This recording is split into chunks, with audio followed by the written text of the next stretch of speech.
Porch or my bed?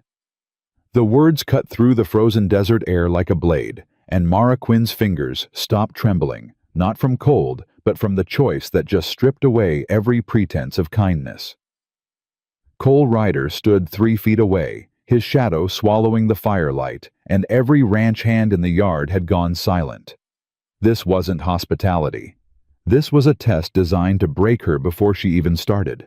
She could see it in his eyes, the expectation that she'd choose survival, that desperation would win. But Mara had lost everything except one thing herself. "The porch," she said. The silence that followed felt like the entire world held its breath. Before we continue, I'd love for you to subscribe to our channel and follow this story all the way to the end. And please comment with the city you're watching from, so I can see how far this story has traveled. Now, let's begin. Cole Ryder didn't move. He just stood there, his jaw working, like he was chewing on something bitter. And Mara could feel every man in that yard waiting for him to laugh, to call her bluff, to tell her the offer just expired. But he didn't. He turned his head slightly, spat into the dirt, and said, "Jack, get her a blanket." "Boss?" Did I stutter? The older ranch hand, Jack, apparently hesitated only a second before disappearing into the bunkhouse. The others dispersed slowly, their boots scuffing against frozen ground, and Mara was left standing in front of this man who looked at her like she'd just insulted his entire bloodline. "You got a name?" Cole asked. "Mara Quinn." "Where you from, Mara Quinn?" "Nowhere that matters." His eyes narrowed. "Everything matters on my ranch." "Then I guess I'm not on your ranch yet." She watched something flicker across his face, surprise maybe, or irritation, before he stepped closer. He was taller than she'd expected, broader through the shoulders, and there was a hardness to him that went deeper than muscle. This was a man who'd been carved out of something unforgiving. "You got any skills besides sass?" he asked. "I can work." "That's not an answer." "It's the only one you're getting tonight." Jack returned with a wool blanket that smelled like horses and hay, and Cole took it from him without looking away from Mara. He held it out, and when she reached for it, he didn't let go immediately. "One night," he said. "You sleep on that porch, you're up before dawn. You want breakfast, you earn it. You want to stay longer than that, you prove you're worth the space you're taking up. Understood?" "Understood." He released the blanket, and Mara pulled it close. The wool was scratchy against her skin, but it was warm, and that was enough. "One more thing," Cole said, his voice dropping lower. "I don't know what you're running from, and I don't care. But if you bring trouble to my property, I won't ask questions before I throw you out. We clear? Clear." He nodded once and walked away, his boots heavy on the wooden steps that led into the main house. The door closed behind him with a finality that made Mara's chest tighten, but she didn't let herself feel it. She'd felt enough for one day. The porch was covered, but open on 3 sides, and the wind cut through like it had a personal grudge. Mara wrapped herself in the blanket and sat with her back against the wall, her torn backpack beside her, and tried not to think about how she'd ended up here. She failed. Red Hollow Ranch. The name had been burned into her memory since she was 11 years old, since the night her father came home with blood on his knuckles and rage in his voice, saying they'd stolen everything, that Cole Ryder's family had destroyed them, that one day she'd understand. She understood now. But revenge wasn't why she was here. Not exactly. Justice maybe. Truth definitely.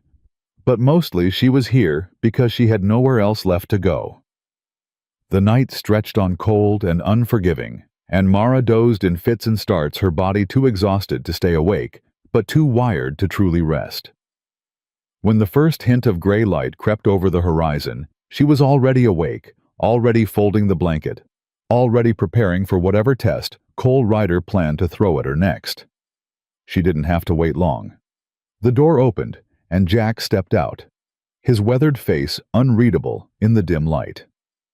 "Boss says if you want coffee, kitchen's open. If you want work, meet him at the South Barn in 20 minutes. "I'll take both."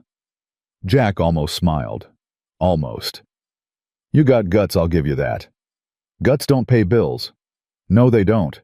But they might keep you alive out here. He led her inside, through a mudroom that smelled like leather and oil, into a kitchen that was larger than any apartment Mara had lived in over the past 3 years. The stove was already burning, and a pot of coffee sat on the back burner, steam rising in lazy curls. "Help yourself," Jack said. "But don't touch anything else. Boss is particular about his kitchen." Mara poured herself a cup, black and strong enough to strip paint, and drank it standing up. The heat burned all the way down, waking up parts of her that had gone numb during the night. "You really chose the porch," Jack said, not quite a question. "I really did." "Why?" Mara looked at him over the rim of her cup. "Would you have respected me if I didn't?" Jack studied her for a long moment, then shook his head slowly. "Probably not. But respect don't keep you warm." "No, but it keeps you human." This time Jack did smile just a little.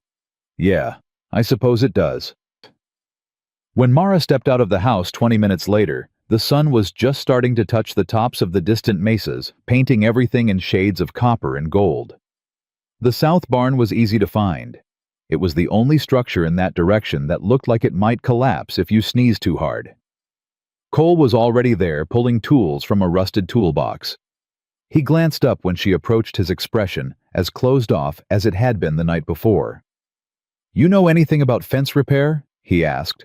"Some. Some's not good enough." "Then teach me the rest." He paused, a hammer in one hand, and looked at her properly for the first time since she'd arrived. Really looked like he was trying to see past the dirt and exhaustion, past the defiance to whatever core truth she was protecting. "Why are you here, Mara Quinn?" "I told you, I need work." "There are easier places to find work than the middle of the New Mexico desert." "Maybe I don't want easy. Or maybe you want something else entirely." The air between them crackled with tension, and Mara forced herself not to look away, not to give him the satisfaction of seeing her flinch.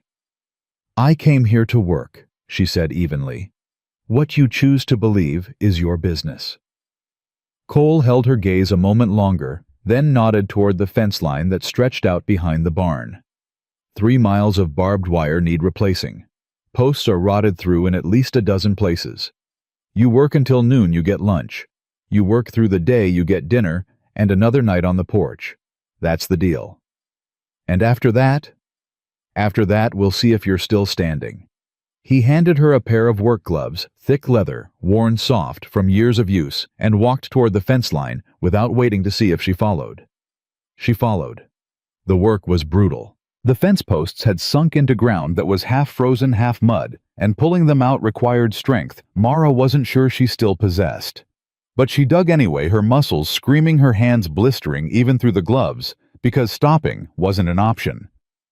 Cole worked beside her in silence, efficient and methodical, and Mara tried not to notice the way his shoulders moved when he swung.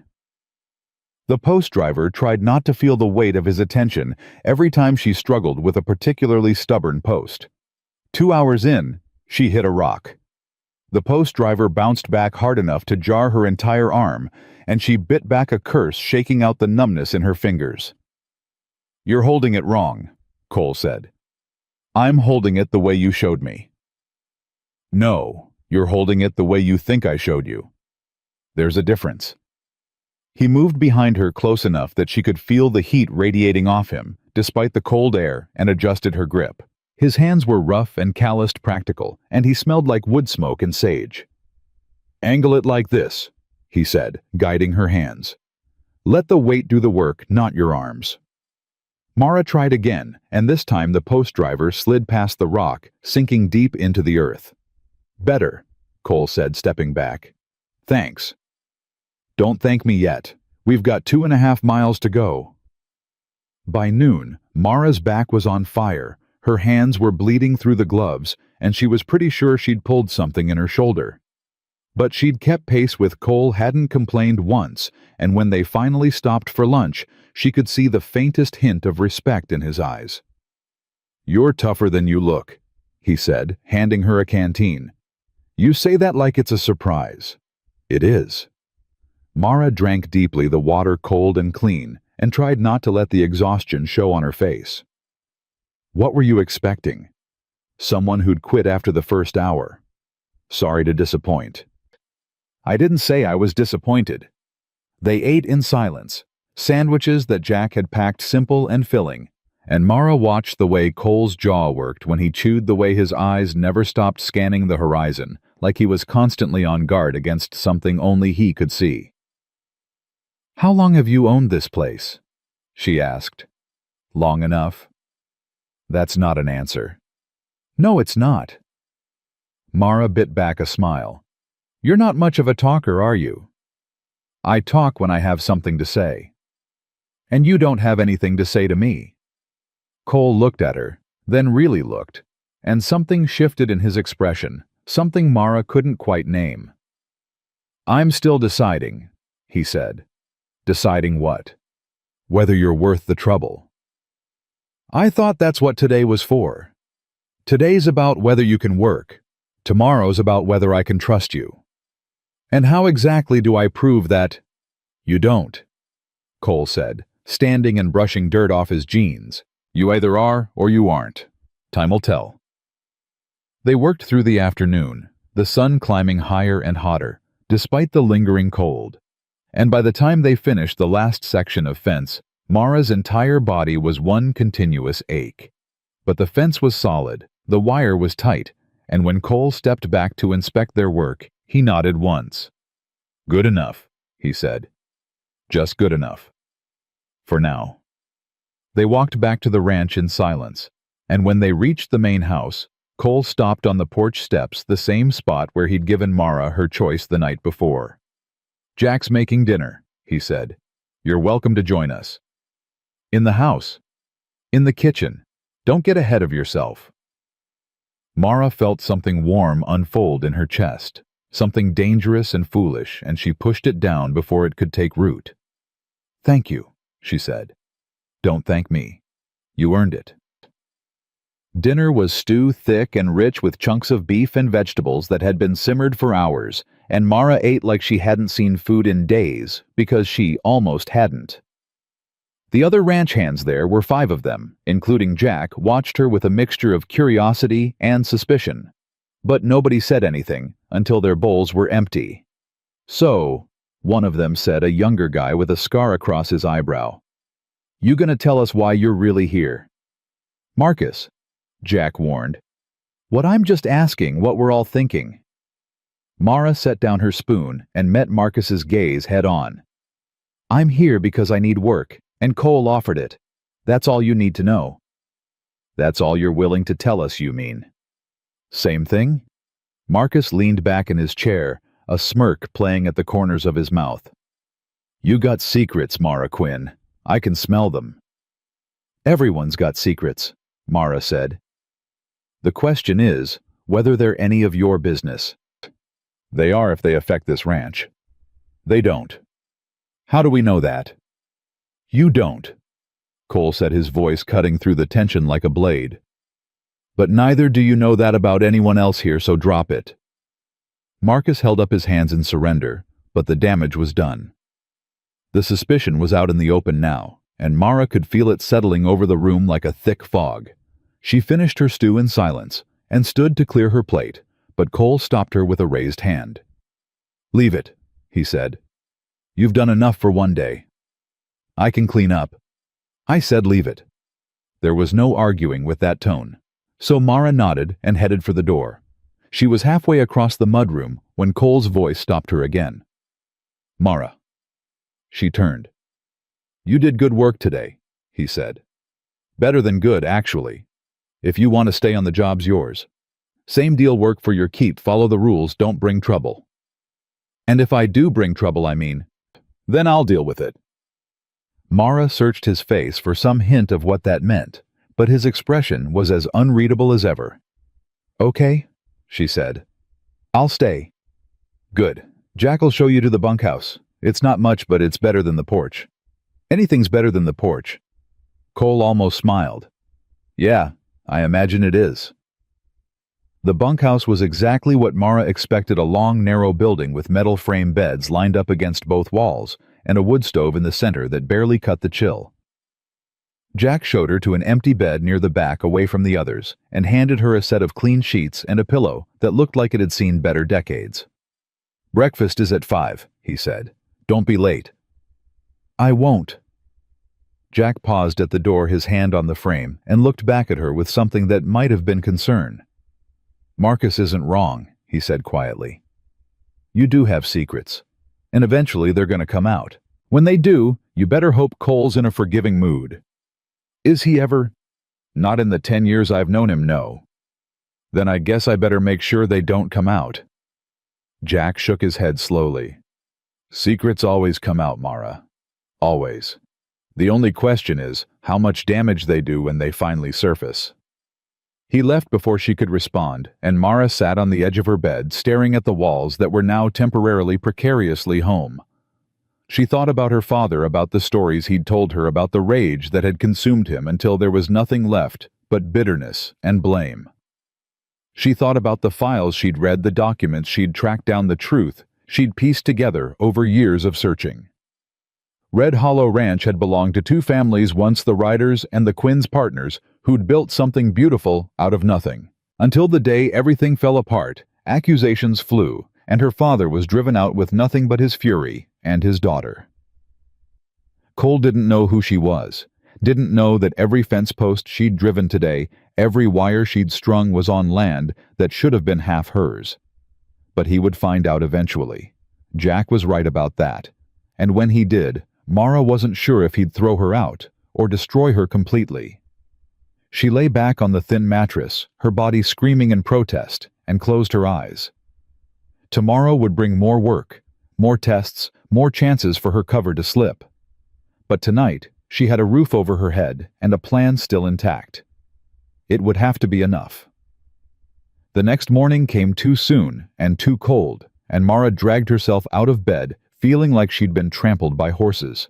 Every muscle protested, every joint ached, but she was dressed and ready when Jack knocked on the bunkhouse door at 4:45. "You're early?" he said, surprised. "I don't like being late. That'll serve you well here." Breakfast was oatmeal and coffee strong enough to wake the dead, and Mara sat at the far end of the table, listening to the ranch hands talk about the day's work. Cattle needed moving to the winter pasture fences in the north quadrant, needed checking, and someone had seen coyotes near the chicken coop the night before. Cole walked in halfway through the meal, his hair still damp from a shower, and the entire room quieted. "Marcus, you're on the north fence with Hank. Tommy, you and Sal move the cattle. Jack, you're with me checking the irrigation system." He paused, his eyes landing on Mara. "Quinn, you're on cleanup duty today." Mara felt her stomach sink. Cleanup duty meant mucking stalls, hauling trash, doing all the grunt work nobody else wanted. It was a demotion, a clear signal that yesterday's test wasn't over. "Problem?" Cole asked, reading her face. "No, sir." "Good. And Quinn? If you finish before noon, come find me. I've got something else for you." He left before she could ask what, and Marcus leaned across the table with a grin. "Looks like the boss doesn't trust you with the real work yet," he said. "Looks like," Mara agreed evenly. "Can't blame him. You show up out of nowhere, won't say where you're from, won't explain why you're here. I wouldn't trust you either. Then it's a good thing you're not the one paying me." Marcus's grin widened. "I like you, Quinn. You got spine. But spine don't mean much if you're lying through your teeth." Mara stood, picking up her empty bowl.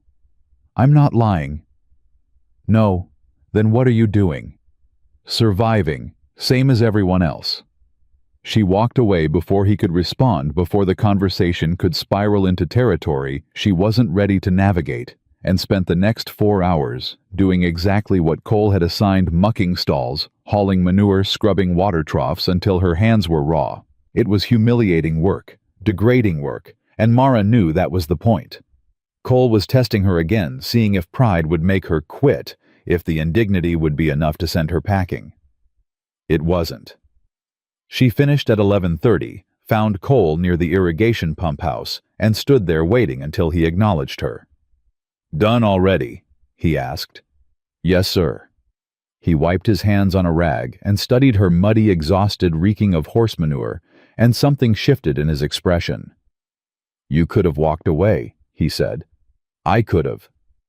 "Why didn't you?" "Because I don't quit.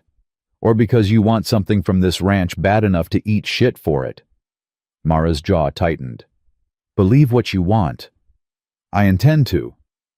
He reached into his truck bed and pulled out a toolbox, then handed it to her. "North pasture. There's a gate that's been stuck for 3 weeks. Fix it." "Alone." "You got a problem working alone?" "No." "Then get moving. Daylight's burning." The north pasture was a 2-mile walk from the main compound, and by the time Mara reached the gate, the sun was directly overhead, beating down with surprising intensity for late autumn. The gate itself was a disaster. Hinges rusted through the frame, warped the latch mechanism completely seized. It took her 3 hours to dismantle it, another hour to clean and oil the parts, and 2 more to reassemble everything, so it actually swung freely. By the time she finished, her shoulders were on fire, and the sun was starting its descent toward the western horizon. She tested the gate one last time, swinging it open and closed, and felt a small surge of satisfaction when it moved smoothly without resistance. Not bad.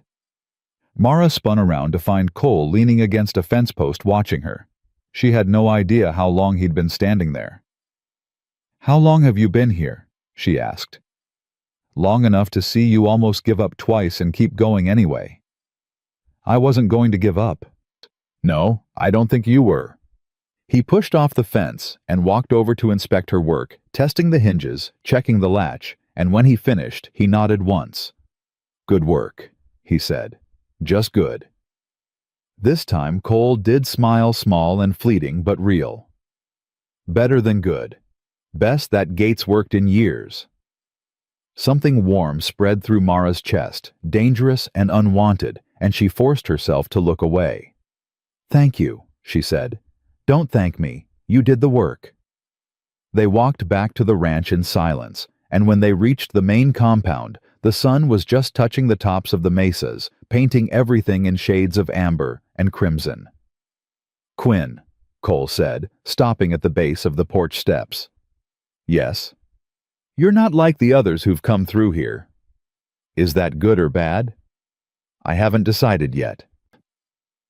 He climbed the steps and disappeared into the house, leaving Mara standing alone in the fading light, wondering if she'd just passed another test or if she'd somehow made things worse. That night, Mara dreamed of her father's hands calloused and bleeding, gripping a fence post that would never be his again. And she woke before dawn, with her heart hammering, and the certainty that staying here was either going to save her or destroy her completely. The bunkhouse was still dark when she slipped out, pulling on her boots and jacket, and she was halfway to the barn when she heard footsteps behind her. "You're up early," Cole said. Mara turned to find him emerging from the shadows, coffee mug in hand, looking like he'd been awake for hours. "Couldn't sleep," she said. "Bad dreams or bad conscience? Does it matter?" "It might." She met his gaze in the dim pre-dawn light, and something passed between them. A challenge, a question, an acknowledgement that neither of them were saying what they really meant. "I'm going to check the horses," Mara said, "unless that's against the rules." "No rule against it, but if you're looking for work, the feed inventory needs sorting. Been putting it off for weeks." "I can do that." "I know you can. Question is, why you want to." Mara turned away before he could read too much in her expression. "Maybe I just like staying busy. Or maybe you're trying to prove something. And if I am..." Cole took a long drink of his coffee, steam rising in the cold air. "Then I guess time'll tell if it's working." He walked back toward the house, and Mara stood there alone, wondering if he suspected more than he was letting on. Wondering if every conversation between them was really just two people circling the same unspoken truth. The feed inventory was chaos bags torn open, labels faded or missing entirely, rodent damage in 3 separate corners. Mara worked methodically, separating salvageable feed from ruined making lists, reorganizing shelves, and when Jack found her 4 hours later, she had the entire storage room transformed. "Jesus," he said, looking around. "I haven't seen this place this clean since—" He stopped abruptly. "Since when?" Mara asked. "Long time ago. Different crew." "What happened to them?" Jack's expression shuddered. "Ranch went through some changes. People moved on." "People? Or just one person?" "You asking about something specific?" "Mara." She wiped dust off her hands and forced her voice to stay casual. "Just trying to understand how this place works. It works because Cole makes it work. That's all you need to understand. And before Cole isn't your concern." Jack left before she could push further, and Mara sat on an overturned feed bucket, her pulse racing. She was getting too close, asking too many questions, and if she wasn't careful, someone was going to notice the pattern. The rest of the week passed in a blur of work fences, repaired cattle, moved equipment, maintained, and Mara fell into the rhythm of ranch life with an ease that both comforted and terrified her. Because the truth was, she knew this land. Knew the way the arroyos cut through the eastern pasture, knew which water sources ran year-round, knew that the old cottonwood near the property line had been planted by her grandfather 60 years ago. She tried not to let it show. Tried to ask questions like someone learning instead of someone remembering. But the land had a way of pulling recognition out of her, and more than once she caught Cole watching her with that sharp, calculating gaze. On the 8th day, everything shifted. Mara was checking the north fence line, the same area where she'd fixed the gate, when she noticed something wrong. The wire was cut. Not broken from age or weather, but cleanly severed in 3 places, and when she followed the gap in the fence, she found tire tracks leading into the pasture. "Cole," she said into the radio Jack had given her, "you need to see this." He arrived 20 minutes later with Jack and Marcus, and the moment he saw the cut wire, his entire body went rigid. "How many head are missing?" he asked Marcus. "Don't know yet. Haven't done a count." "Then do one. Now." Marcus took off at a jog, and Cole crouched beside the tire tracks, his jaw working like he was chewing on broken glass. "This happened last night," he said. "Maybe early this morning." "How do you know?" Mara asked. "Because I checked this fence 2 days ago and it was intact." "Could be kids," Jack offered. "Joyriding. Kids don't cut wire this clean. This was deliberate." Cole stood and looked at Mara, and she felt the full weight of his suspicion land on her like a physical blow. "You found this awful convenient," he said. "What's that supposed to mean?" "Means you show up out of nowhere, and a week later my cattle start disappearing." Mara's blood went cold. "You think I had something to do with this? I think it's a hell of a coincidence. Or maybe—" Mara said, her voice shaking with anger. "I found it because I was doing my job, which is more than I can say for whoever was supposed to be watching this section." "That was supposed to be Tommy," Jack said quietly. "But he called in sick yesterday." Cole's eyes never left Mara's face. "Where were you last night?" "In the bunkhouse, same as every night." "Anyone see you there?" "I don't know. I was asleep." "That's not an answer." "It's the only one I've got." The silence stretched between them tight and dangerous, until Marcus's voice crackled over the radio. "Boss, we're missing 8 head. Maybe more. I'm still counting." Cole grabbed the radio. "Which section?" "Northeast corner, near the old Quinn property line." Mara's heart stopped. The Quinn property line. The boundary that had been erased legally but never forgotten, never truly gone, and Cole heard it too. Heard the way her breathing changed, the way her entire body went still. "You know that area," he said. It wasn't a question. "I know most of the ranch by now." "No. You know it differently. Like you've been there before." "I haven't." "You're lying." Mara forced herself to hold his gaze. Forced herself not to run, not to break. even though every instinct was screaming at her to get out before this all came crashing down. "I'm not lying," she said. "But if you don't trust me, fire me. Otherwise, we're wasting time while whoever actually did this gets away." Cole stared at her for 3 more heartbeats, and Mara could see him wrestling with something: suspicion versus instinct logic versus the gut feeling that was telling him she wasn't the enemy here. "Jack, take her back to the compound," he said finally. "Marcus and I are going to track these tire marks." "You want me to lock her in somewhere?" Jack asked. "No, just keep an eye on her." "I don't need a babysitter," Mara said. "You need whatever I say you need," Cole shot back. "And right now I need you where I can find you." He walked away before she could respond, and Jack put a hand on her shoulder, not rough, but firm enough to make the point. "Come on," he said. "Let's not make this worse." They rode back to the compound in silence, and when they arrived, Jack led her to the main house instead of the bunkhouse. "Boss said to keep an eye on you. Easier to do that here." "I'm not going to run." "I believe you, but Cole's got his reasons for being careful." "What reasons?" Jack hesitated, then shook his head. "Not my story to tell." He settled her in the kitchen with coffee and went to make calls about the missing cattle, and Mara sat alone, surrounded by the same walls her father had probably walked through decades ago, feeling the weight of all her lies pressing down on her chest. She should leave, should grab her backpack and disappear before Cole came back, before the truth came out, before everything exploded in her face.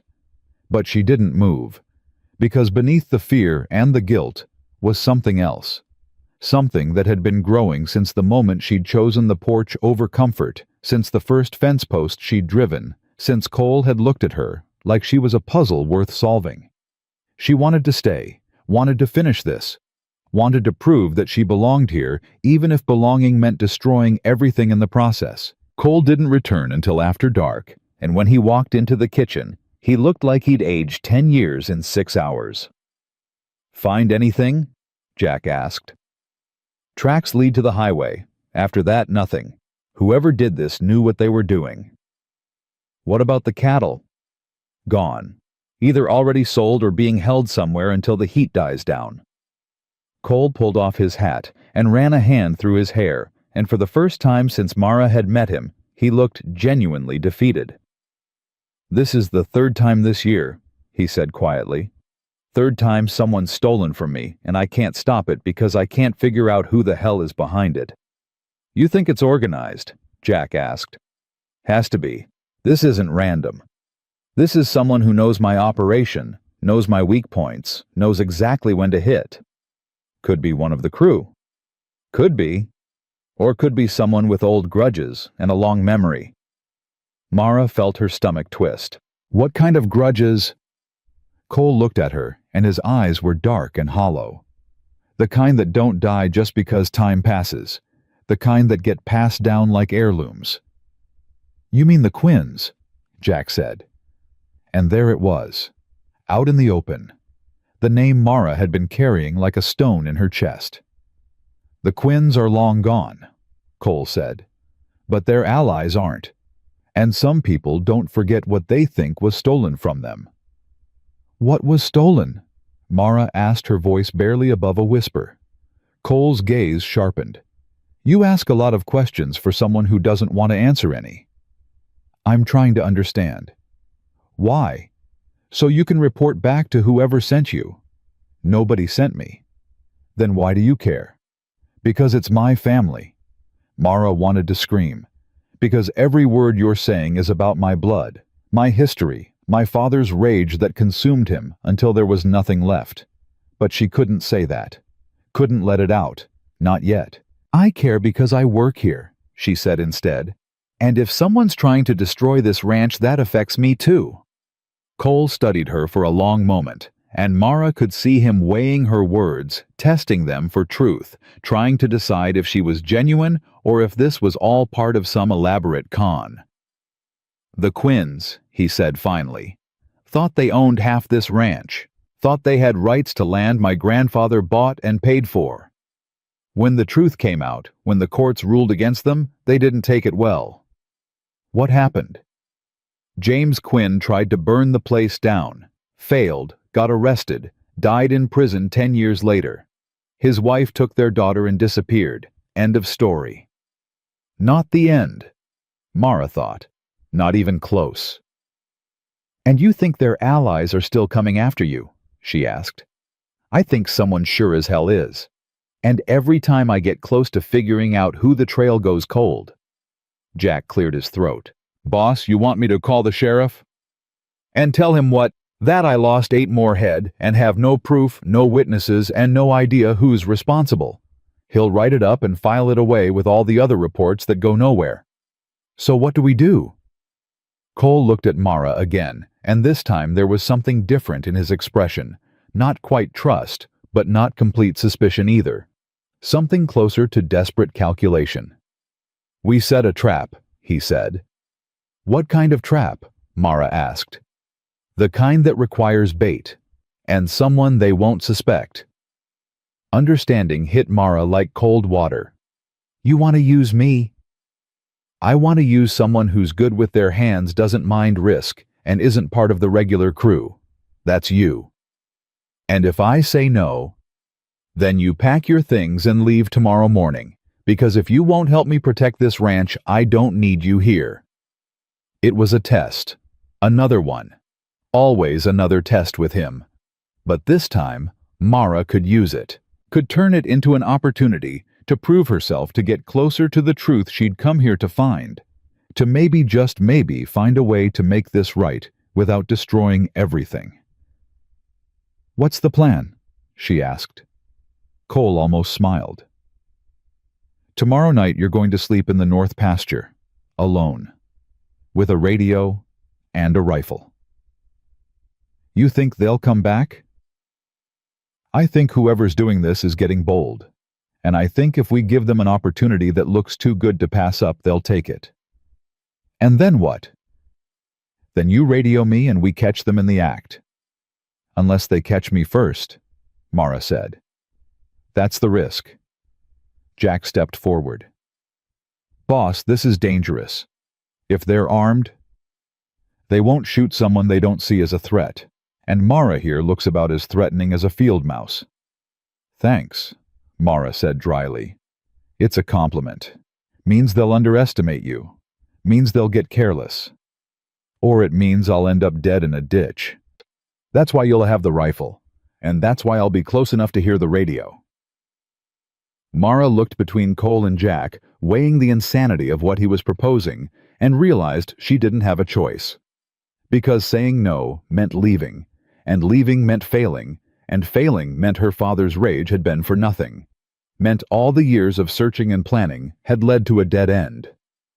Okay, she said. I'll do it. Cole nodded once like he'd expected nothing less. Get some rest. Tomorrow's going to be a long day. He left the kitchen, and Jack sat down across from Mara, his weathered face etched with concern.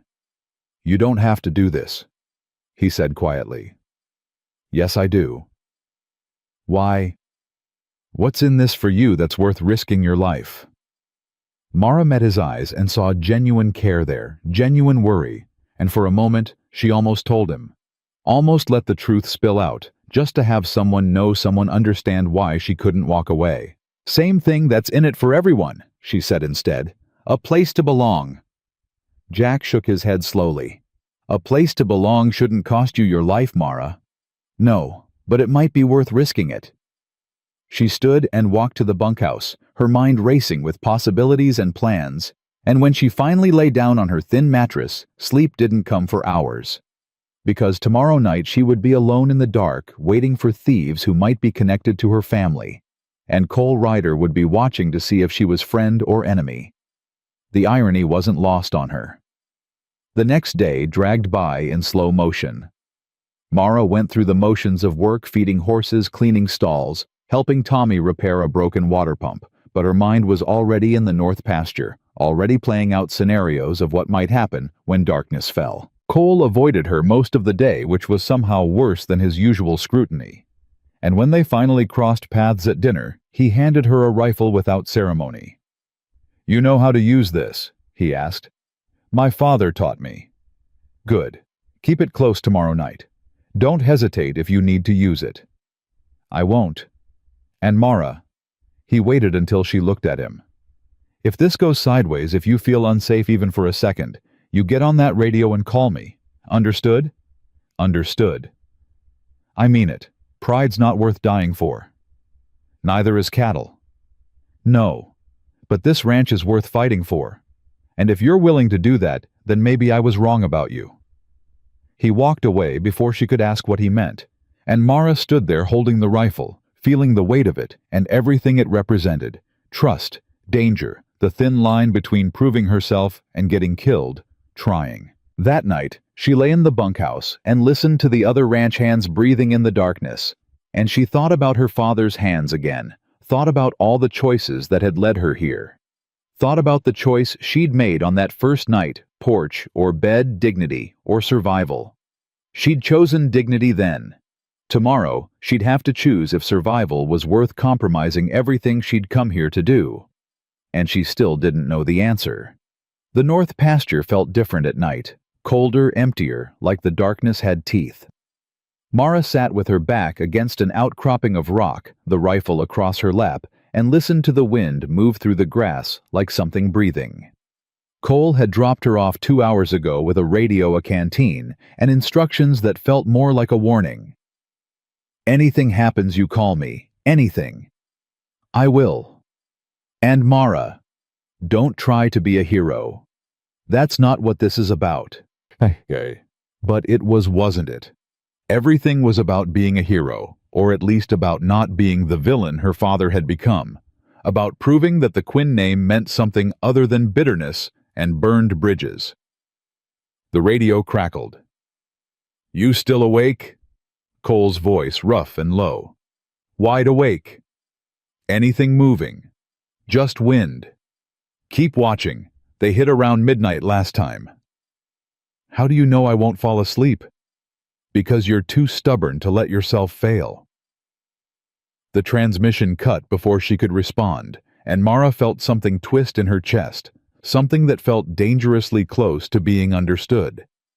She pushed it away and focused on the darkness, on the shapes that might or might not be moving in the distance.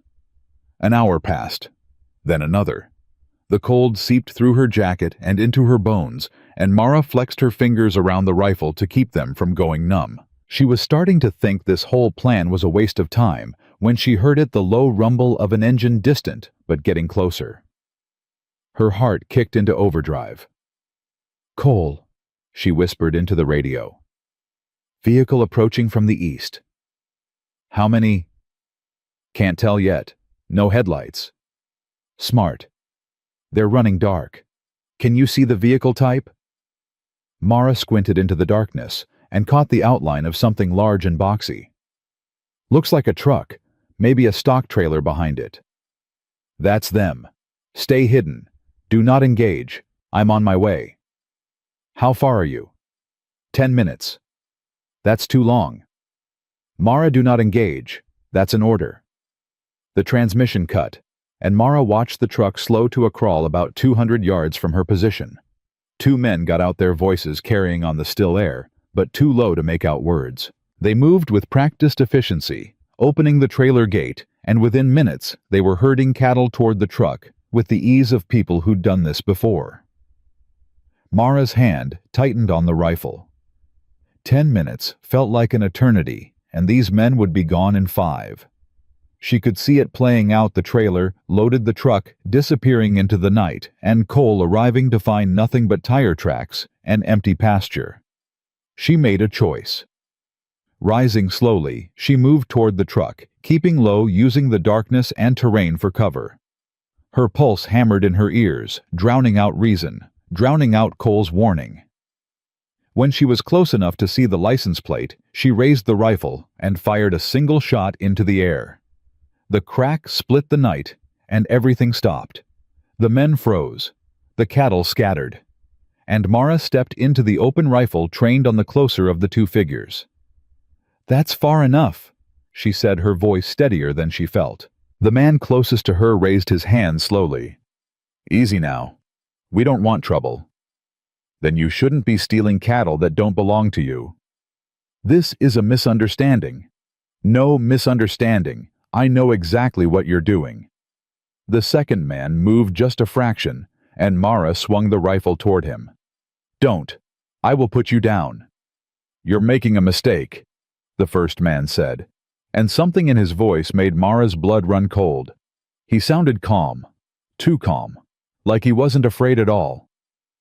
The only mistake was thinking you could keep doing this without getting caught. Is that what Cole told you? That we're the only ones doing wrong here? I don't know what you're talking about. No. Then ask him about the Quinn family. Ask him how his grandfather got this land. Mara's finger trembled on the trigger. What do you know about the Quinns? More than you, apparently. This land was stolen, sweetheart. Everything Cole Ryder owns was built on lies and legal theft. You're lying. Am I? Or are you just too naive to see the truth when it's staring you in the face? The sound of an engine roaring toward them cut through the conversation, and headlights suddenly blazed across the pasture. Cole's truck came to a skidding stop 30 feet away, and he was out before the engine stopped, shotgun in hand. Step away from her, he said, his voice deadly calm. The two men raised their hands higher, and Mara felt Cole move beside her close enough that their shoulders almost touched. You okay? He asked, not taking his eyes off the thieves. I'm fine. I told you not to engage. They were getting away. And you could have gotten killed. But I didn't. Cole's jaw worked like he wanted to argue, but he just shook his head and focused on the men in front of them. Face down on the ground, both of you, now. We were just passing through. You were just stealing my cattle. Get down before I make you get down. They complied, and Cole pulled zip ties from his pocket, securing their hands with efficient brutality. When they were both restrained, he keyed his radio. Jack, call Sheriff Morrison. Tell him I've got 2 suspects in custody and need him at the north pasture. Copy that, boss. Cole turned to Mara, and the anger in his eyes hit her like a physical blow. We need to talk. Now. Now. He walked her away from the truck far enough that the men couldn't hear, and when he turned to face her, his expression was a mix of fury and something that looked almost like fear. What the hell were you thinking? He demanded. I was thinking they were going to get away. So, you thought risking your life was the smart move. I had it under control. You had nothing under control. Those men could have been armed, could have shot you before you even got close.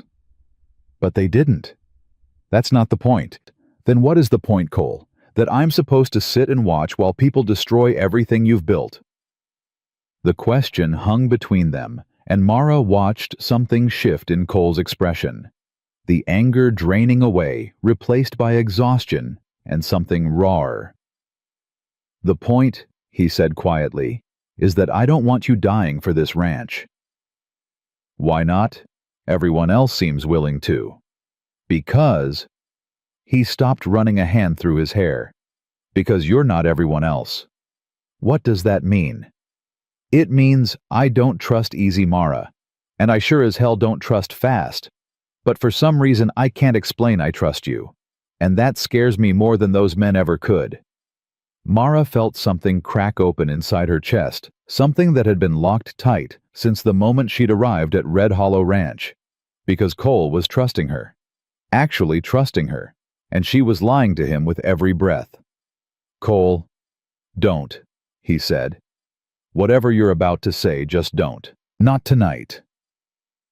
Sheriff Morrison arrived 20 minutes later with 2 deputies, and the thieves were loaded into the patrol car, still maintaining they were innocent, still claiming misunderstanding. But the evidence was clear. The truck, the trailer, the cattle they'd already loaded, and Morrison promised Cole they'd be charged by morning. You did good tonight, the sheriff said, shaking Cole's hand. Been trying to catch these bastards for months. It wasn't me. It was her. Morrison looked at Mara with new interest. That right? I just fired a warning shot, Mara said. Well, warning shot or not, you probably saved this ranch a lot of grief. Cole, You should hold on to this one." After Morrison left, Cole drove Mara back to the main compound in silence, and when they pulled up in front of the house, he killed the engine but didn't move to get out. "Those men," he said. "What they said about the Quinn family. Did you know about that?" Mara's throat went tight. "Know about what?" "About the history, about what happened." "You told me the basics." "No, I told you the version I know." "But there are other versions. Versions where my family are the villains, and the Quinns were the ones who got robbed." "Which version do you believe?" Cole was quiet for a long time, his hands gripping the steering wheel. "I used to believe my grandfather was a saint, that he built this ranch from nothing, that every acre was earned through hard work and honest dealing. And now I've seen too many documents that don't quite add up. Too many property transfers that happen too fast. Too many debts that got paid off in ways that don't make sense unless—" He trailed off. "Unless someone was cheating," Mara finished. "Yeah, unless someone was cheating. So what are you going to do about it?" Cole looked at her, and his eyes were full of something that looked like pain. "What can I do? The past is the past. Even if my grandfather did something wrong, I can't undo it. All I can do is try to run this place with integrity and hope that's enough. And if it's not, if the people he hurt want justice, then I guess they'll have to take it up with a dead man, because I'm not giving up this ranch. Not for history, not for guilt, not for anything." He got out of the truck, and Mara sat there alone, feeling the weight of everything unsaid pressing down on her, because Cole was admitting that his family might have done wrong, was acknowledging that the Quinn legacy might have merit, and she still couldn't tell him who she was. The next few days passed in a strange limbo. The stolen cattle were recovered, the thieves were arraigned, and life on the ranch returned to something approximating normal. But the dynamic between Cole and Mara had shifted in ways neither of them seemed ready to acknowledge. He watched her differently now, less with suspicion, and more with something that looked almost like hope. And Mara found herself working harder, staying longer, looking for excuses to be near him, even though every rational part of her brain screamed that she was getting in too deep. On the 4th day after the arrest, Jack found her in the barn. "Boss wants to see you," he said. "In the house." "Did he say why?" "Nope. But he's been locked in his office all morning with a bunch of old files. Might want to brace yourself." Mara's stomach dropped. Files. Old files. Files that might have names in them. Quinn names, family connections. Histories that would connect her to everything she'd been hiding. She walked to the house on legs that felt disconnected from her body and found Cole in the dining room, papers spread across the table like evidence at a crime scene. "Sit down," he said, not looking up. Mara sat. "I've been going through my grandfather's records," Cole continued, still focused on the papers. "Trying to understand what really happened back then. Trying to figure out if those men were telling the truth. And it's worse than I thought." He finally looked at her, and his eyes were haunted. "My grandfather didn't just buy out the Quinns. He manufactured their debt, created legal traps, used their trust against them until they had no choice but to sell or lose everything." Mara's hands clenched in her lap. "Why are you telling me this?" "Because I need to know if I'm crazy, if I'm seeing patterns that aren't there, or if this is as bad as it looks." He pushed a document across the table, and Mara's heart stopped. It was a partnership agreement between Thomas Ryder and James Quinn dated 1975, outlining joint ownership of the land that would become Red Hollow Ranch. "This is proof," she whispered. "Yeah, proof that everything I thought I knew was a lie." "What are you going to do?" Cole leaned back in his chair, his expression equal parts anger and grief. "I don't know. The Quinns are gone. James died in prison, his wife is dead, and their daughter—" He stopped, frowning at another paper. "Actually, I don't know what happened to the daughter. She would have been, 11 when they left? That would make her about your age now." Mara forced herself to breathe normally, forced her face to stay neutral. Maybe she moved on, made a new life. Maybe. Or maybe she's still out there, still angry, still looking for payback. Is that what you'd do if you were her? I don't know. But I'd want answers. I'd want to understand why my family was destroyed. And if the answers didn't change anything, if knowing the truth didn't give you back what was lost. Cole looked at her with an intensity that made her feel like he could see straight through every wall she'd built. Then at least I'd know. At least I wouldn't be living in ignorance pretending the past doesn't matter. The past always matters, Mara said quietly. Yeah, it does. He gathered the papers into a stack, and Mara saw her opening her chance to come clean, to tell him everything, to stop living this lie. But before she could find the words, Marcus burst through the door. Boss, we got problems. The water pump just died, and half the south pasture is flooding. Cole swore and stood. How bad? Bad enough that we need everyone on it. Now. He looked at Mara. We'll finish this conversation later. Okay. But as she followed him out to deal with the crisis, Mara knew that later might be too late. Because Cole was piecing things together, was getting closer to the truth.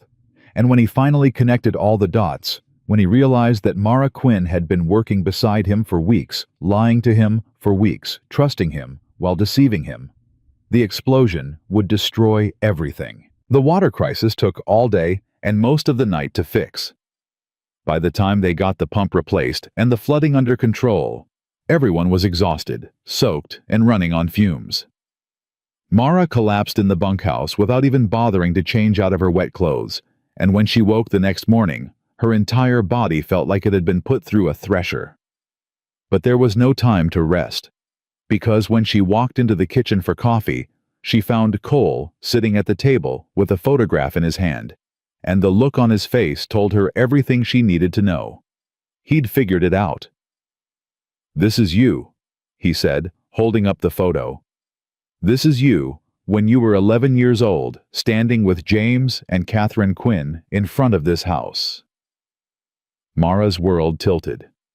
Where did you find that? In a box in the attic. My grandmother's things. She kept everything. His voice was eerily calm. Your name's not really Mara Quinn, is it? It's Mara Catherine Quinn. Named after your mother. There was no point lying anymore. Yes. How long were you planning to keep this from me? I don't know. That's not an answer. It's the only one I have. Cole stood the photograph still in his hand, and Mara could see him working through it every conversation, every moment of trust, every time she'd looked him in the eye and let him believe she was someone else. You came here for revenge, he said. No, don't lie to me. Not now. You came here because of what my family did to yours, and you've been lying to me from the moment you stepped foot on this property. I came here for truth, Mara said, her voice shaking. I came here because my father died still believing he'd been betrayed, still carrying rage that poisoned everything he touched. I came here to understand what really happened. And now you know. My grandfather was a thief. Congratulations. What are you going to do with that information? I don't know. Well, you better figure it out fast, because I need to know if you're planning to destroy this ranch the way your father wanted to. My father was wrong, Mara said, the words tearing out of her. He was wrong to hold on to that hate, wrong to let it consume him, wrong to make me carry it, and I'm not going to repeat his mistakes. Then what do you want, Mara? What is this actually about? She looked at him, at this man who'd tested her and trusted her, who'd given her a chance when he had no reason to, who'd started to mean something she hadn't planned on, and realized the truth was simpler and more complicated than she'd ever admitted. I wanted to prove I belonged here, she said. That this land was mine as much as it was yours. That my family's legacy was more than just bitterness and court battles. And did you prove it? I thought I did. Until you looked at me like I'm the enemy. Cole's expression cracked just slightly. I don't know what you are, Mara. I don't know if you're the best thing that's happened to this ranch in years, or if you're going to tear it apart from the inside. I'm not going to tear it apart. How do I know that? How do I trust anything you say when you've been lying to me since day one? Because I'm still here, Mara said. Because I could have sabotaged this place 100 times and I didn't. Because when your cattle were being stolen, I risked my life to stop it. Because... Her voice broke. Because I don't want revenge, Cole. I just want what was taken from my family. I want recognition that we existed, that we mattered. The silence stretched between them, heavy and impossible, and Mara watched Cole struggle with something she couldn't name. You matter, he said finally. The work you've done here matters. But I need time to process this. I need time to figure out what it means. How much time? I don't know. But until I do, I need you to stay away from me. Can you do that? It felt like being cut open. Yes. Good, now get out of my house. Mara left, and she didn't let herself cry until she was alone in the barn, surrounded by horses who didn't care about betrayal or legacy, or the weight of lies finally coming to light. She stayed away for 3 days. 3 days of working in silence, eating alone, avoiding the main house like it carried plague. The other ranch hands noticed, but didn't ask questions, and Jack gave her space that felt more like pity than kindness. On the 4th morning, everything changed. Mara was mucking stalls when she heard shouting from the yard.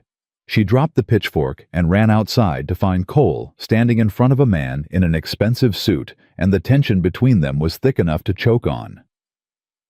You need to leave my property, Cole said, his voice deadly calm. I'm not on your property, Mr. Ryder. I'm on the county access road, which makes this a legal visit. Legal harassment, you mean? I prefer to call it a business opportunity. Mara moved closer, and the man in the suit noticed her, his eyes calculating in a way that made her skin crawl. And who might you be? He asked. None of your business, Cole said before Mara could answer. Everything on this ranch is my business now, Cole. Especially since you've defaulted on your loan payments. I haven't defaulted on anything. I paid last month in full. Did you? Because my records show otherwise? Cole pulled a folded paper from his pocket. This is my bank receipt, dated and stamped. Try again. The man's smile didn't waver. Records can be misplaced. Mistakes happen, which is why I'm here to offer you a solution before things get messy. What kind of solution? Sell me the ranch. Fair market value. You walk away with enough to start over somewhere else, and I acquire the property without the unpleasantness of foreclosure. This ranch isn't for sale. Everything's for sale, Mr. Ryder. It's just a matter of price. Then my prices go to hell. The man's expression hardened. You're making a mistake. The kind of mistake that costs people everything. Is that a threat? It's a fact. This ranch is drowning in debt you can't see yet. Legal complications you don't understand.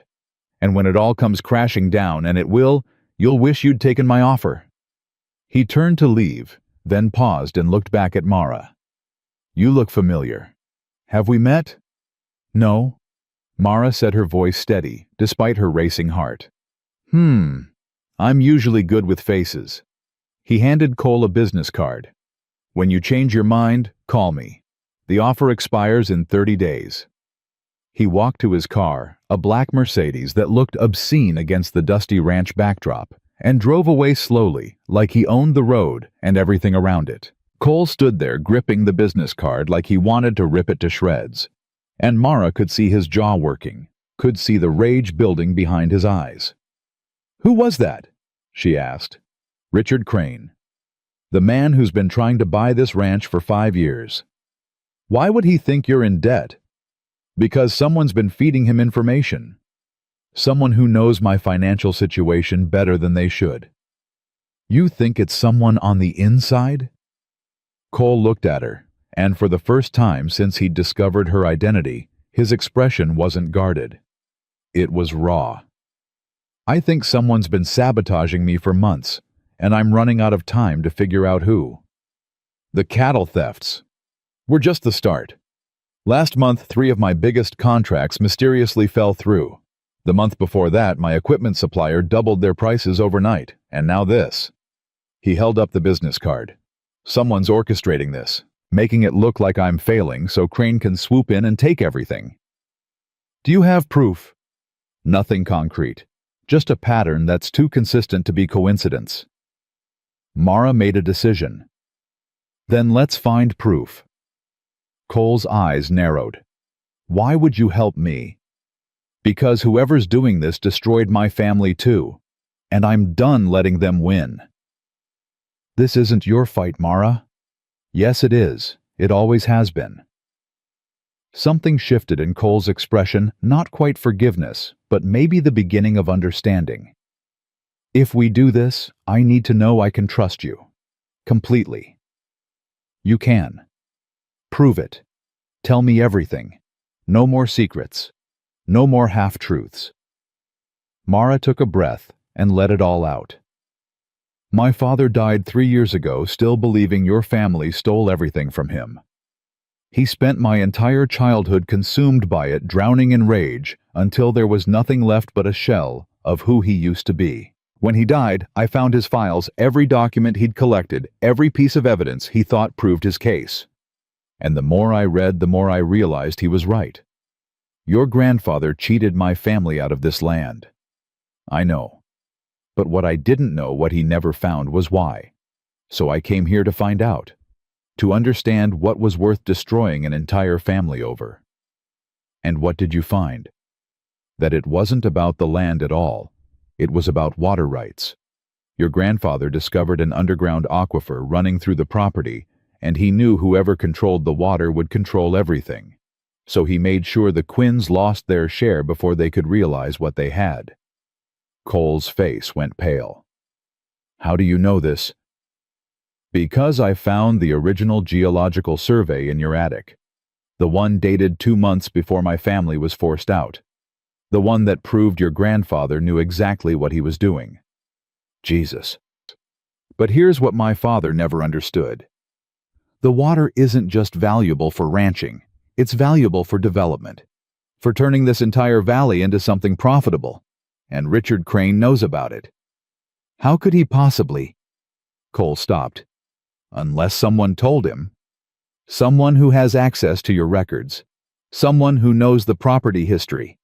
Someone who's been working with Crane to force you out so they can sell the land for development.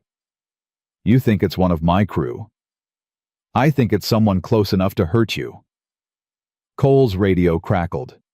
Boss, you need to get to the south barn, now. They ran. The south barn was on fire. Not a small fire, not an accident.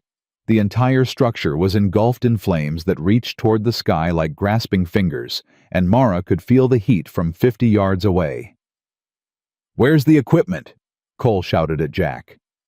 Most of it was inside. The tractor, the new baler, all the winter feed. What about the horses in the south pasture? Tommy's moving them now, but boss, this wasn't an accident. I found diesel containers near the back door. Cole's hands clenched into fists. Where's Marcus?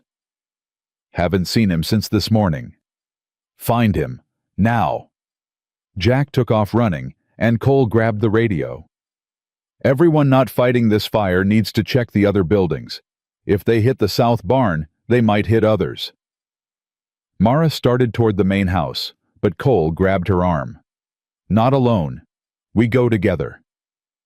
They ran to the house, checking doors and windows, looking for any sign of tampering. Everything looked normal until they reached Cole's office. The door was open, and Cole always kept it locked. Inside, files were scattered everywhere. The desk drawers pulled out, the safe hanging open and empty. They took everything, Cole said, his voice hollow. Every document about the ranch, every piece of evidence about my grandfather's dealings, every financial record. Not everything, Mara said. She pulled a folder from her jacket. I made copies. The geological survey, the partnership agreement, the property transfers. I didn't trust that they'd stay safe in your house. Cole stared at her. When did you do this? The day after you showed me the documents. I knew someone would come for them eventually. Why didn't you tell me? Because you'd just found out I was lying to you about everything else. I figured one more secret wouldn't make things worse. You were wrong. This makes things better.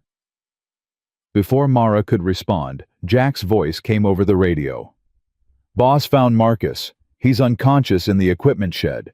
Looks like someone hit him pretty hard. Get him to the house. I'm calling an ambulance. There's something else. His truck's missing and there's a note. What kind of note?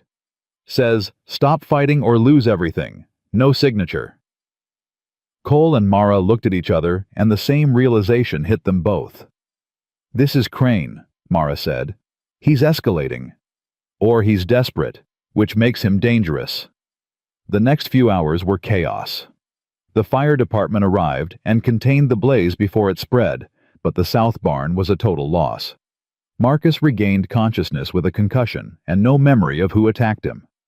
The sheriff took statements and promised to investigate, but his expression said he didn't expect to find anything useful.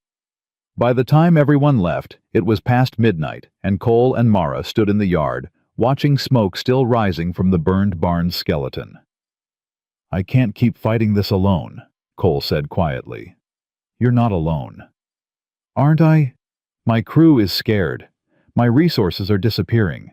And Richard Crane has enough money and influence to bury me in legal problems, even if I had proof of what he's doing. Then we find proof that's too public to ignore. How? By giving him exactly what he wants. Cole turned to look at her. You want to sell him the ranch? No. I want to make him think we're selling. Get him to drop his guard. Make him so confident that he'll slip up and show us who his inside contact is. That's a huge risk. Everything's a huge risk at this point, but if we can prove he's behind the sabotage, behind the fires, behind everything, we can stop him. And if it doesn't work, then we lose the ranch anyway. At least this way we go down fighting. Cole studied her face in the dim light, and Mara could see him weighing at the risk versus the reward, the chance of success versus the certainty of failure. You realize this could backfire, he said. Could make everything worse. I know. And you're willing to risk it anyway. I told you, this is my fight too. Why Mara? Why risk everything for a ranch that was stolen from your family? Why not just let it burn and call it justice? She met his eyes and told him the truth. Because it's not justice. It's just more destruction. And I'm tired of destruction. I want to build something instead. Build what? Something that honors both our families. Something that proves we're better than the mistakes our grandfathers made. Cole was quiet for a long moment. Then he nodded once. Okay, we do it your way. But if this goes wrong, we both go down. Then we better make sure it doesn't go wrong. They spent the next 2 days planning.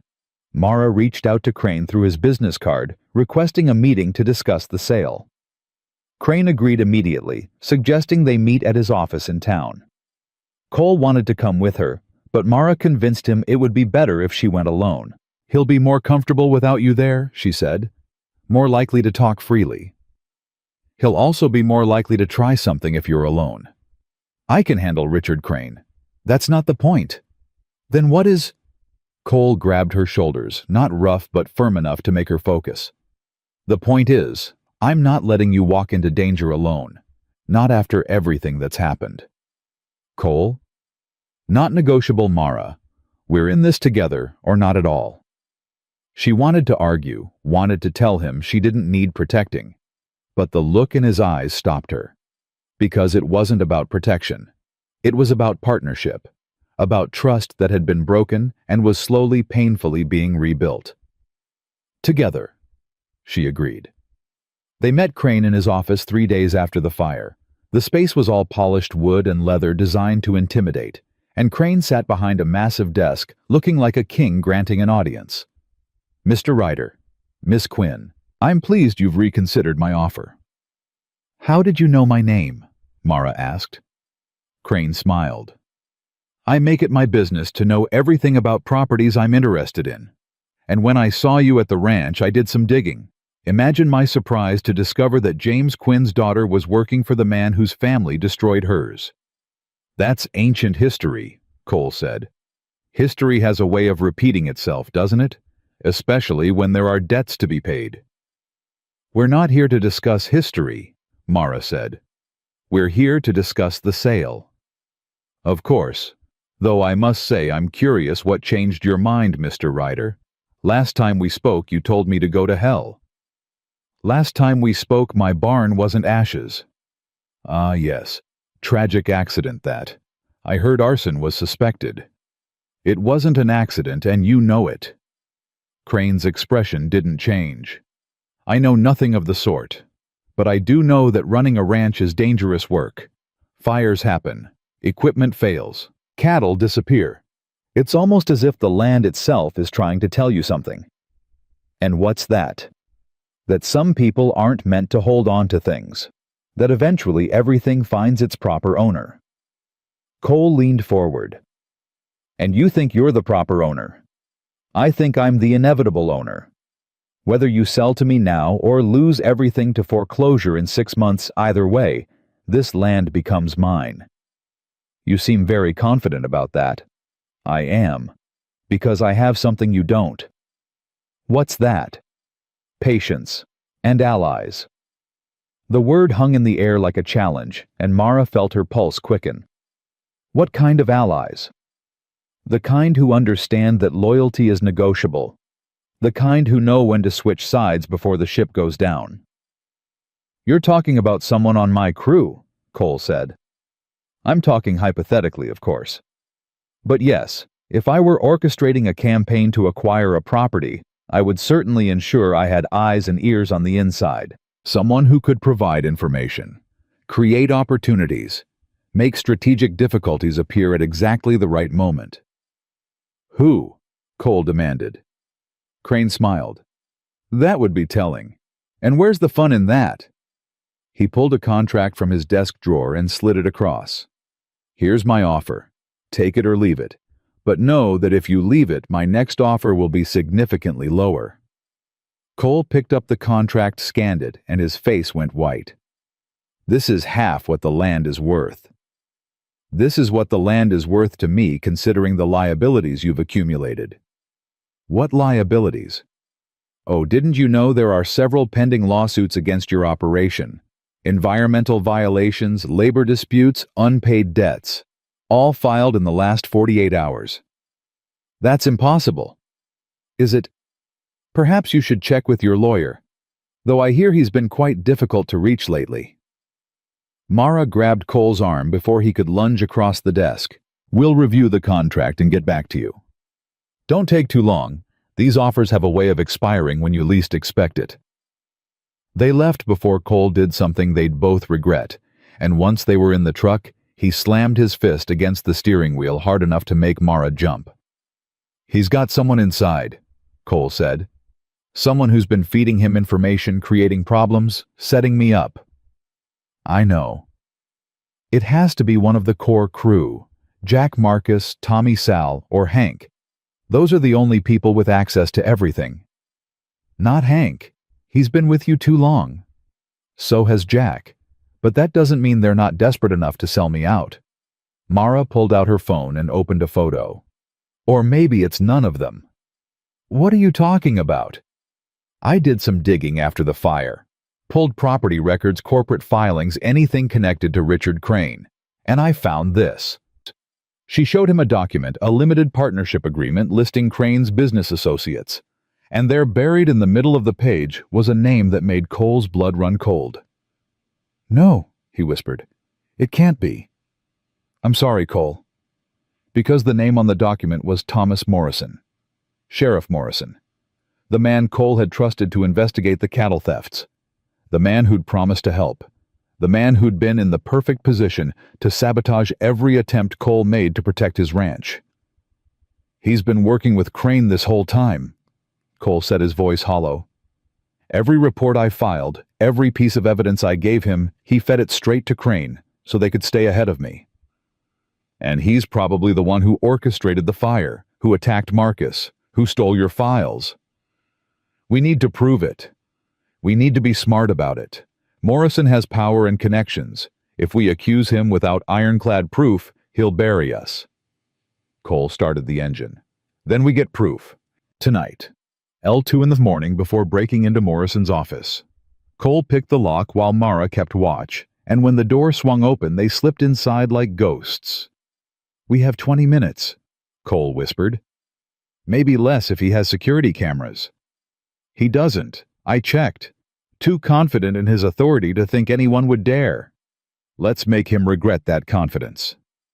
They worked fast, searching through file cabinets and desk drawers, looking for anything that connected Morrison to Crane, to the sabotage, to the systematic destruction of Red Hollow Ranch. Mara found it in the bottom drawer buried under county budget reports, a ledger tracking payments from Crane to Morrison dates, matching every major incident over the past 6 months. "Cole," she hissed. "Look at this." He crossed to her side and stared at the numbers. "This is enough to bury him." "Not just him. Look at the notation on the last entry." Cole read it, and his jaw clenched. Final payment upon successful acquisition of Red Hollow Ranch. Jesus, they were planning to celebrate once I lost everything. "Take photos. Document everything." They photographed every page, every entry, every piece of damning evidence. And Mara was reaching for the last folder when she heard footsteps in the hall. "Someone's coming," she said. "Out the back window. Now." They moved fast. Cole boosting Mara through the window first before following, and they just hit the ground when lights flooded the office behind them. They ran, keeping low, not stopping until they reached Cole's truck 3 blocks away. "That was too close," Mara said, her heart hammering. "But we got what we needed. Now we need someone to actually do something with it. Someone Morrison doesn't have in his pocket." Cole pulled out his phone. "I know someone. State investigator who's been looking into corruption in county law enforcement. If we give him this, Morrison won't be able to shut it down. Make the call." The investigator, a man named Rodriguez, met them at a diner outside of town an hour later. He listened to their story, reviewed the photographs, and his expression grew darker with every page. "This is bigger than I thought," he said finally. "Morrison's been under suspicion for months, but we couldn't get enough evidence to move forward. This changes everything." "How long before you can arrest him?" Cole asked. 48 hours. Maybe less. But I need you both to stay visible, act normal. If Morrison suspects we're onto him, he'll destroy evidence and run." "What about Crane?" "Leave him to me.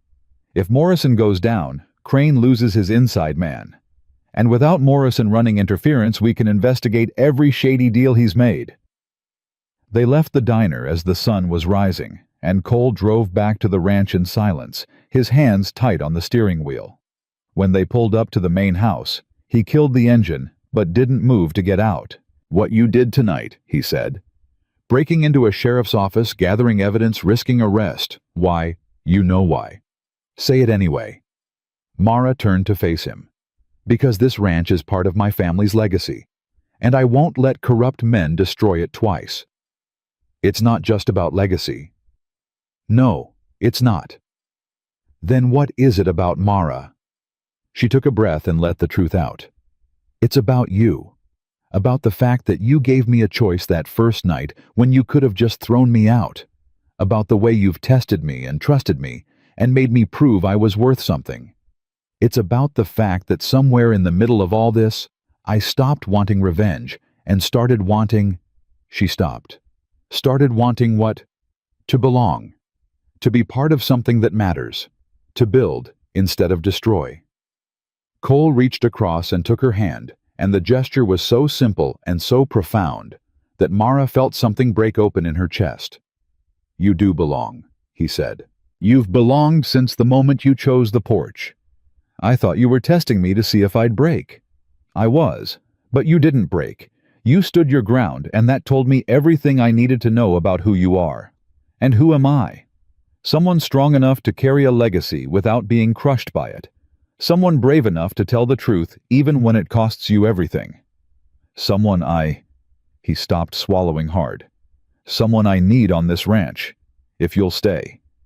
Even after everything I lied about. You lied to protect yourself. I understand that now, and everything you've done since then has been about protecting this place. That's not betrayal, Mara. That's loyalty. She wanted to believe him. Wanted to let herself hope that this could actually work. But before she could respond, Jack came running from the bunkhouse. "Boss, we got problems. Morrison just showed up with 3 deputies. Says he has a warrant for your arrest." Cole and Mara exchanged a look, and the same thought hit them both. Morrison knew. Somehow he knew they'd broken into his office. "What's the charge?" Cole asked. "Arson. Says they found evidence you set the South Barn fire yourself for insurance fraud." "That's insane." "I know, but he's got paperwork and 3 armed men. You need to decide what you're doing." Cole's jaw worked. "Tell him I'll be out in 5 minutes." Jack hesitated. "Boss." "Just do it, Jack." When Jack left, Cole turned to Mara. "Rodriguez said 48 hours. I just need to survive 48 hours in custody without Morrison making me disappear." "You can't go with him. He'll fabricate evidence, make you disappear, do whatever it takes to protect Crane's deal. If I run it proves I'm guilty. If you go, you might not come back." Cole grabbed her shoulders. "Listen to me. You have copies of everything we found, right?" "Yes, but..." "Then if something happens to me, you get those to Rodriguez. You make sure Morrison and Crane pay for what they've done. Promise me."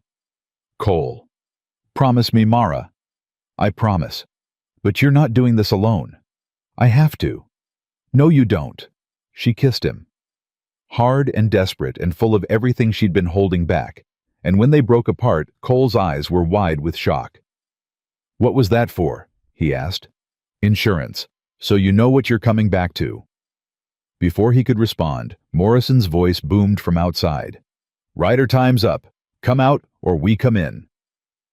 Cole squeezed Mara's hand once, then walked outside with his hands visible. Mara followed her mind, racing through options, through plans, through anything that could stop this from ending in disaster. Morrison stood on the porch with 3 deputies, all armed, all looking uncomfortable with what they were being asked to do. "Cole Ryder, you're under arrest for arson and insurance fraud," Morrison said, pulling out handcuffs. "You have the right to remain silent." "Save it," Cole said. "I know my rights." "Then you know you're in serious trouble." "The only one in trouble here is you, Morrison." The sheriff's expression flickered just for a second. "I don't know what you're talking about." "Sure you don't. Just like you don't know about your partnership with Richard Crane, or the payments he's been making you to sabotage my ranch. That's a serious accusation, one you can't prove." "Can't I?" Morrison's eyes narrowed. "Even if you had something which you don't, it wouldn't matter. You're going to jail, your ranch is going into foreclosure, and by this time next month Richard Crane will own everything. That's how this ends." "Not this time," Mara said, stepping forward. "Miss Quinn, I'd advise you to stay out of this." "Why? Afraid I'll tell everyone how you've been breaking the law you're supposed to uphold." "I've broken no laws." "Then explain the ledger in your office. The one tracking payments from Crane. The one that proves you've been corrupt for months." Morrison's face went pale, then red. "You broke into my office. Prove it." "I will. And when I do, you'll be sitting in a cell right next to Ryder." "No, she won't," a new voice said. Everyone turned to see Rodriguez walking up the drive with 4 state troopers behind him. He held up a badge and a warrant, and his expression was cold. "Sheriff Thomas Morrison, you're under arrest for corruption, conspiracy to commit fraud, and abuse of power. Deputies, lower your weapons. This operation is now under state jurisdiction." The deputies looked at each other, then at Morrison, and slowly lowered their guns. Morrison's face went from red to white, and Mara could see him calculating, trying to find a way out. "This is a mistake," he said. "I don't know what lies they've told you. They didn't tell me anything I couldn't verify. Rodriguez said, pulling out his phone. Like these photographs of your ledger, or these bank records showing deposits from Crane's shell companies, or these witness statements from people you've intimidated and threatened over the past 6 months. Those are fabricated. No sheriff, they're evidence, and they're enough to put you away for 20 years. One of the state troopers moved forward with handcuffs, and Morrison actually tried to run. He made it 3 steps before 2 troopers tackled him to the ground, and the sound of cuffs clicking shut was the sweetest thing Mara had heard in years. Rodriguez waited until Morrison was secured in the state vehicle before approaching Cole and Mara. "You two did good work," he said. "Without that ledger, we wouldn't have had enough to move this fast." "What about Crane?" Cole asked. "Already in custody. We hit his office 30 minutes ago. Turns out he kept meticulous records of every illegal deal he's ever made, including several involving Morrison and your ranch. So it's over. The criminal investigation is just beginning, but yes, the immediate threat to your ranch is over. Crane's assets are frozen, Morrison's in custody, and any legal actions they filed against you are being dismissed." Mara felt her knees go weak with relief, and Cole caught her arm to steady her. "Thank you," he said to Rodriguez. "Thank your partner here. She's the one who connected the dots. Without her, Morrison would have gotten away with it." After Rodriguez left, Cole and Mara stood in the yard watching the sun climb higher, and the ranch hands slowly emerged from buildings where they'd been hiding, waiting to see how this would end. Jack approached first. "So we're not losing the ranch." "No," Cole said. "We're not losing the ranch. And Morrison's really going to prison. For a long time." Jack let out a breath he'd been holding for months. "Good. That son of a bitch had it coming." The others gathered around asking questions, expressing relief, and Cole fielded them all with patience Mara didn't know he possessed. When everyone finally dispersed to start the day's work, Jack lingered. "You know what this means, right?" he asked Cole. "What? Means you two are stuck with each other now. Can't exactly go back to being strangers after something like this." "We were never strangers," Cole said, looking at Mara. "We just pretended to be." Jack smiled. "Yeah, I figured as much." He headed toward the barn, then called back. "For what it's worth, boss, she's good for you. Don't screw it up." When they were alone, Cole turned to Mara, and there was something different in his expression. Something open and raw and terrified. "I need to ask you something," he said. "Okay. That first night when I gave you a choice porch or my bed, what made you choose the porch?" Mara thought back to that moment, to the cold and the exhaustion, and the desperate need to prove she was worth more than her circumstances. "Because accepting your bed would have meant accepting that I had no power," she said. "That I was just someone to be used or saved or pitied. The porch was freezing and miserable, but it was mine. I chose it, and that choice meant something." "It meant everything," Cole said quietly. "Because in that moment you showed me you couldn't be bought or manipulated. You showed me you had integrity, even when it cost you comfort. And that's when I started wondering who you really were. And now you know. Now I know you're the daughter of the man my grandfather destroyed, the rightful heir to half this ranch, the person who has every reason to hate me and every right to take what's hers. Cole, let me finish. You could demand your share, could take me to court and probably win, could force a sale and walk away with enough money to start over somewhere else. But I don't think you will. Why not? Because that first choice wasn't just about dignity. It was about who you are at your core, someone who'd rather build than destroy, someone who'd rather earn than take, someone who... He stopped, took a breath. Someone I want to build this ranch with, as partners. Equal partners. Mara's heart was pounding so hard she could barely breathe. What are you saying? I'm saying this land belongs to both our families, and I think it's time we stopped fighting over it and started sharing it, legally, officially, the way it should have been from the beginning. You want to give me half the ranch. I want to give you what was stolen from your family, and I want to do it because it's right. Not because I have to, but because I choose to. Cole, you don't have to do this. Yes, I do. Because everything I have was built on a lie. And I can't keep living that lie knowing what I know now. This is the only way to make it right. Mara felt tears burning her eyes, and she didn't bother to hide them. My father spent his whole life fighting for this, died angry and broken because he never got justice. Then let's give him justice.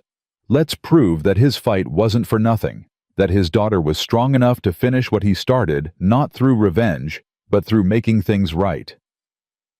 How do we even begin? We start by doing what our grandfathers should have done. We become real partners. We build something together that honors both families. We prove that the past doesn't have to define the future. And us, Mara asked. What are we? Cole smiled. That's up to you. But I know what I want us to be. What's that? Everything. Partners in the ranch, partners in life. Partners in building something that matters, if you'll have me. Mara looked at this man who'd tested her and trusted her, who'd discovered her lies and forgiven them, who was offering her everything she'd come here to take, and doing it out of choice rather than obligation.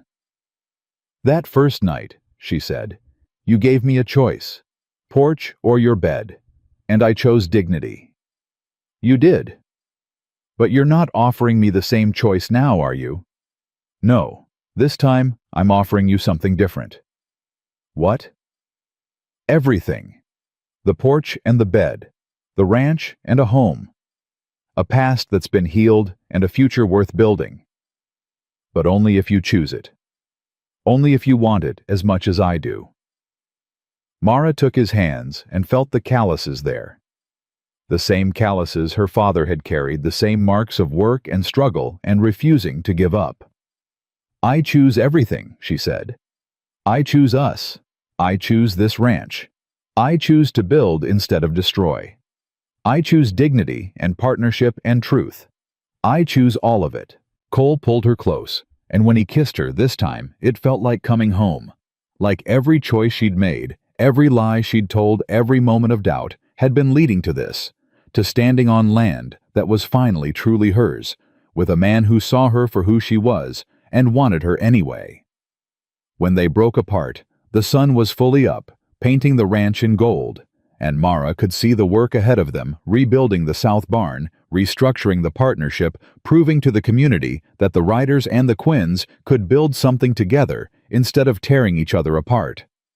It wouldn't be easy. Nothing worth having ever was. But standing there with Cole's arms around her and the ranch spreading out before them like a promise, Mara knew something her father had never understood. Dignity wasn't just about refusing to be broken. It was about choosing to build, even when destruction would be easier. It was about partnership over pride. It was about proving that the strongest people weren't the ones who dominated, they were the ones who refused to lose themselves.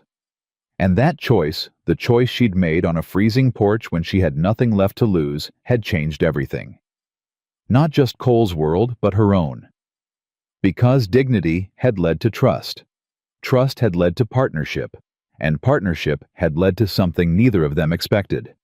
Love built on truth instead of lies, strength instead of manipulation, and the kind of foundation that could support generations. The ranch had belonged to both their families, once had been torn apart by greed and lies, and now it would belong to both their families again, but this time built on honesty and shared purpose and the understanding that some things are worth more than revenge. Justice had finally come to Red Hollow Ranch, and it looked nothing like either of them had imagined, because real justice wasn't about winning or losing. It was about making things right, even when right meant forgiving the past and building something better from its ashes.